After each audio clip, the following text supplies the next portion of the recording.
Welcome to today, an event of first of a kind, I think, of bringing carers together to talk about housing. We have many speakers today, and it's a very proud array of speakers because it is a range of carers and people who know about carers and people with expertise in housing. It's the start of a journey of a dialogue around the future.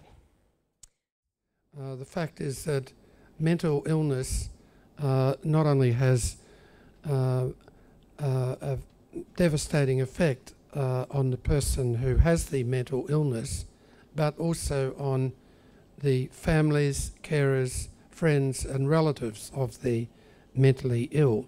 And that needs to be recognised, and also associated with that typically is a very high burden of care and responsibility for helping the person with mental illness. Now, another basic point, which I'm sure everyone in the room well understands, is that carers are people who can make a great contribution. They are the people who have the strongest, the greatest dedication to the welfare of the member of their family or the person they're caring for.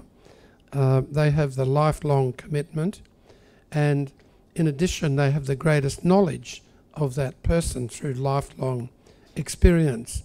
And one of the challenges for the system is how to harness that potential commitment and knowledge and help that would come from carers. It is a bit of a challenge to the mental health care system to be able to engage productively and usefully with carers, and ARAFEMI does a very important job in trying to advance that cause. I'm going to come back to that point a bit later.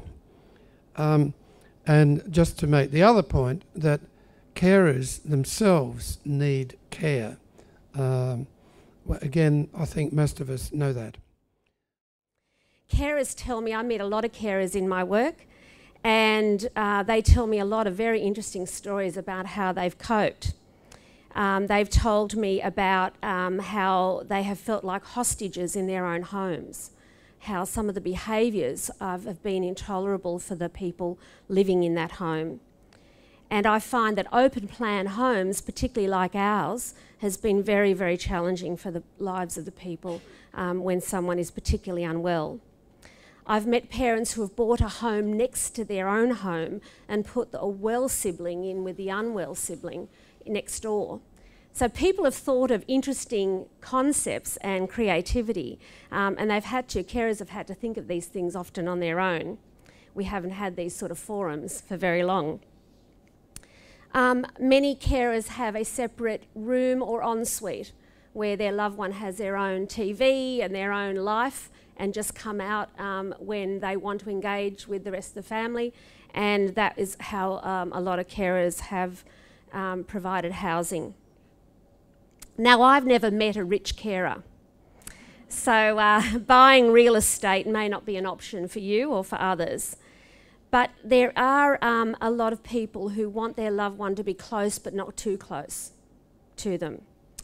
And some people, and most people I know, carers I know, do want to provide with their estate so that they may not have the cash now, but they certainly want to set up a situation when they pass away where their loved one is cared for.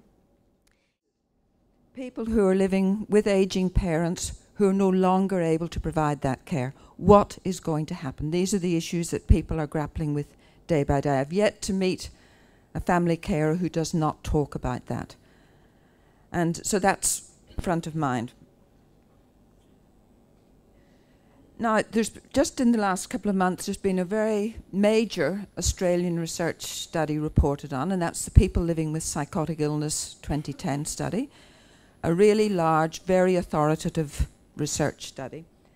I just have a few figures here. I don't want to blind you too much with them, but looking at the housing findings, and I do have copies of this report out in the hall. 12.8% had periods of homelessness in the previous year.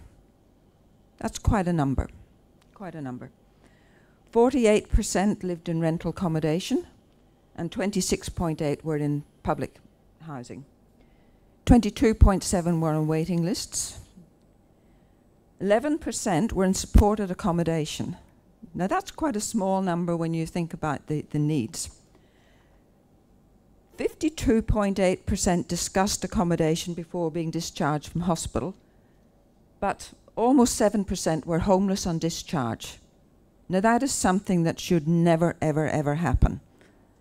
We talked about people from prison being released without accommodation. Well, we're finding that people with mental illness are being discharged from hospital without provision. The other finding they had, and this was that 96% had some form of contact with their family over the last year. Now that might have been just one contact, or it could have been twice a day, every day. But that was just the figure they had. 19% were living in the family home, not their own. 10% said that they were happy with that. That's how they preferred things to be, which meant that 9% who were living in their family home would really prefer not to. And I imagine if I was to take a hand count here, I might get similar or even higher figures of where you felt it was the preference not to be. Homelessness is can be categorised in many different ways. Sleeping on the street, sleeping on somebody's couch. Temporary housing is classified as homelessness as well. Rooming houses and transitional houses. People who have gone through homelessness cycle have experienced the kind of feeling that, oh, I need to ask someone, can I sleep on your couch? To build up the confidence to find accommodation for that night. And so that whole broad range, even people who have been discharged from hospital and in transitional housing, also considered as homelessness. Someone who is experiencing homelessness doesn't, the priority of human needs is slightly different. The priority of human needs is normally hunger, like eating food, thirsty, needing a drink, cold. If you feel cold, you need to find a place to shelter. And then your other needs develop into what your habits are, say if you're smoking or drinking or other habits that you have. Then you would think about your clothing, having something to wear, and then you'd be thinking of money. So the priority of someone who is homeless is more thinking about, oh, I'm hungry, oh, I'm thirsty, oh, I feel cold type. So the priorities are, they're meeting those immediate needs. They're not concentrating on housing or mental health issues or other issues. Once these needs are met, then they can look at accommodation and how their mental health fits in with that. There is the concept of don't care approach about mental health, because I'm concentrating on other things. I'm concentrating on I'm hungry, I'm concentrating on I'm thirsty, or I'm cold. One's not thinking about their mental health or their housing. Their other priorities aren't being met. One of the things that I'm going to talk about today is what my family and I personally, because now I'm a widow, are going to be doing for our son. My son's name is Perry, and he knows I talk about incidents about our lives together over many, many years. It's now 26 years since the first diagnosis.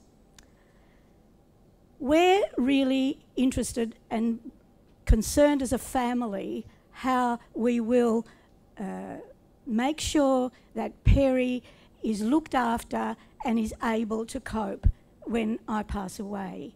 At this point in time, and I'll explain later about his living conditions. My husband and I had made plans about how we could help Perry have secure accommodation in 1993. So firstly, I'd like to explain why we made certain decisions. These decisions were based on cultural and family values. During the years of caring, I'd been in conflict with clinicians who felt that my son would improve if he were to live independently. Our family and cultural values were that we as family that we as families support our ill son to be responsible and to be part of the family structure.